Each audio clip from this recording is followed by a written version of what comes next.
Please subscribe our channel. السلام علیکم ناظرین، آپ دیکھ رہے ہیں قرآن و حدیث میڈیا۔ میں ہوں محمد اویس، ہمارے ساتھ پروفیسر حافظ عبدالغفار بہاولپوری صاحب موجود ہیں۔ آج ہم آپ سب سے جو ہے وہ حکومت پاکستان نے ابھی اعلان کیا ہے کہ جہیز کے حوالے 4 تولے سونے کے اوپر اگر جہیز ہوگا تو اس پر حکومت کارروائی کرے گی۔ تو اس پر حکومت کتنا عمل درآمد کروا سکے گی اور شریعت قرآن و حدیث اس میں کیا کہتا ہے؟ الحمدللہ والصلاة والسلام علی رسول اللہ۔ بنیادی طور پہ سمجھنے کی یہ چیز ہے کہ جہیز کی حیثیت کیا ہے۔ جی ہمارے ہاں 2 طبقے موجود ہیں۔ اکثریت تو رسم و رواج میں اس قدر پھنسی ہوئی ہے کہ ان کے ہاں شادی کا تصور جہیز کے بغیر ممکن ہی نہیں۔ کچھ لوگ ہیں جو دوسری انتہا پہ کھڑے ہیں اور ہر صورت میں جہیز کو ایک بہت بڑی لعنت قرار دیتے ہیں۔ جہیز اس وقت بہت بڑا وبال ہے، انفرادی اور اجتماعی دونوں حیثیتوں میں، جب اس کے بغیر شادی کرنا محال ہو۔ جہیز نہ ہونے کی وجہ سے بچیاں بوڑھی ہو رہی ہیں، بالکل جہیز نہ ہونے کی وجہ سے رشتے نہیں ہو پاتے، جہیز کم ہونے کی وجہ سے یا بچی کے سسرال کی ڈیمانڈ کے مطابق نہ ہونے کی وجہ سے ہو چکے رشتے ٹوٹ جاتے ہیں۔ بالکل، بچے ڈیمانڈ کرتے ہیں، بچوں ڈیمانڈ کرتے ہیں۔ میں یہ سمجھتا ہوں کہ ڈیمانڈ کرنا قطعاً غلط ہے، اس لیے کہ نفقہ سکنا، ضروریات زندگی فراہم کرنا یہ شوہر کی ذمہ داری ہے، یہ بیوی کی ذمہ داری نہیں ہے۔ دوسرا یہ ہوتا ہے کہ جہیز دے کے بچی کے والدین اسے حق وراثت سے محروم کر دیتے ہیں۔ چونکہ ہم نے جہیز کی صورت میں اسے بہت کچھ دے دیا، لہذا اب وراثت میں سے اس کے لیے کچھ نہیں ہے۔ یہ ساری ہی چیزیں انتہائی ناپسندیدہ اور ناقابل برداشت ہیں۔ شرعی نقطہ نگاہ سے ان کی کوئی حیثیت نہیں ہے، انہیں بالکل رد کیا جانا چاہیے۔ نہ جہیز کی ڈیمانڈ کرنا شوہر کے لیے جائز ہے، نہ جہیز کو سنت یا دین سمجھ کے والدین کے لیے بچیوں کو دینا جائز ہے، اور نہ ہی جہیز دے کر بچیوں کو حق وراثت سے محروم کرنا جائز ہے۔ اب رہا سوال یہ کہ خاوند کی طبیعت میں نہ لالچ ہے، نہ کسی قسم کی اس کی ڈیمانڈ ہے، اور باپ اپنی بیٹی کو تحفتاً شادی کے موقع پر کچھ دیتا ہے۔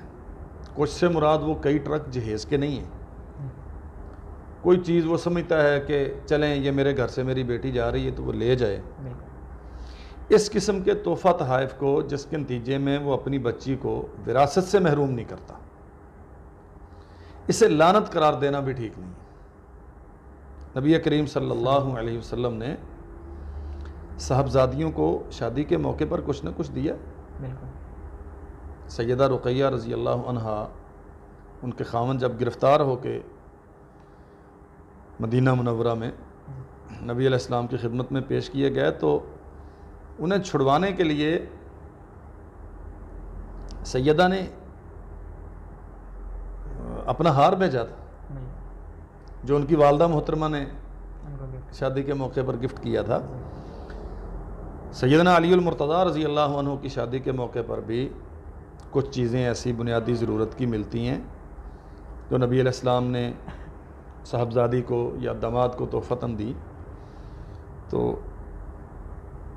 جو درمیان کا رستہ ہے وہ اختیار کرنا چاہیے۔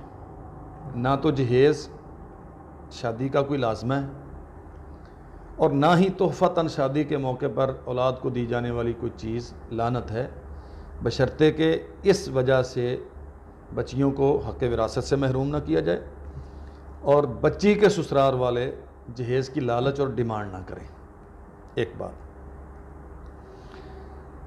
جب معاشرے میں یہ شعور عام ہوگا، کسی کی بیٹی کے پاس جہیز ہے اس کی بھی شادی ہو رہی ہے، کسی کی بیٹی کے پاس جہیز نہیں ہے اس کی بھی ہو رہی ہے، اور شوہر اپنی بیوی کو رہائش اور ضروریات زندگی فراہم کرنا اپنی ذمہ داری سمجھیں جی تو پھر میرے خیال میں گورنمنٹ کو اس قسم کی قانون سازی کرنا اور پابندیاں لگانے کی ضرورت پیش نہیں آئے گی۔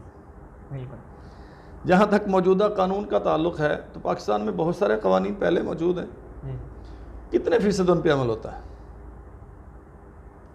اس سے پہلے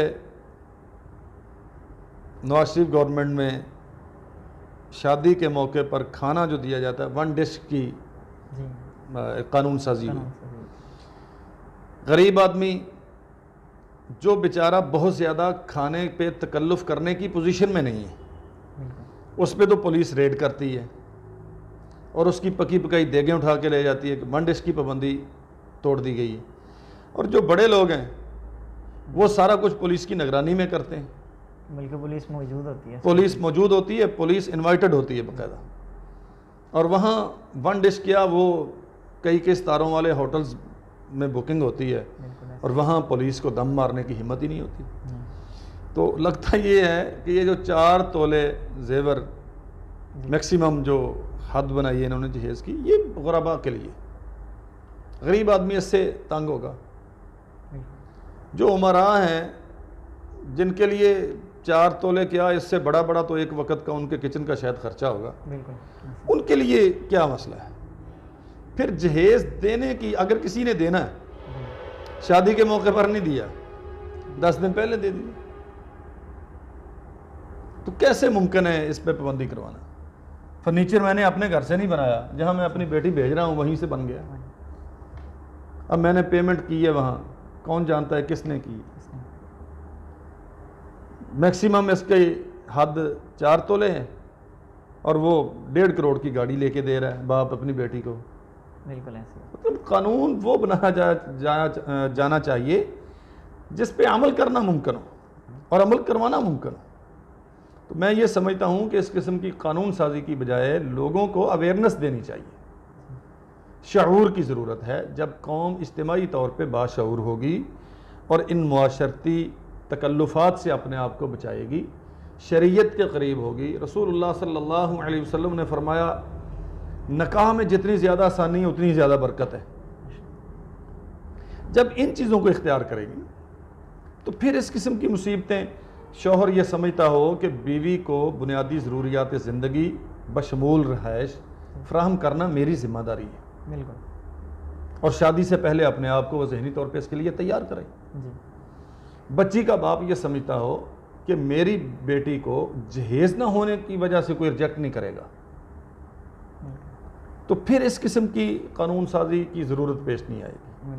اب اگر بن گیا ہے، ہماری دعا ہے اللہ کرے کہ ہماری قوم قانون کے مطابق زندگی بسر کرنے کا ڈھنگ سیکھ لے، لیکن بہت مشکل نظر آتا ہے جو قانون جن پہ امپلیمنٹیشن بہت آسان ہے۔ ہمارے ملک میں تو ان قوانین پہ عمل نہیں ہوتا، تو اس قسم کا قانون جو مطلب آپ کے سامنے کچھ ہے ہی نہیں، تو اس پہ عمل کرنا کیسے ممکن ہے؟ اس لیے میں سمجھتا ہوں کہ اس قسم کے قانون کی بجائے اویئرنس اور بنیادی اسلامی تعلیمات سے واقفیت یہ بہت زیادہ ضروری ہے۔ جزاک اللہ خیر۔ جی ناظرین، اگلے پروگرام میں پھر حاضر ہوں گے، تب تک کے لیے ہمیں اجازت دیجیے، اللہ۔ دعوت قرآن و سنت اپنی یہ پہچان ہے،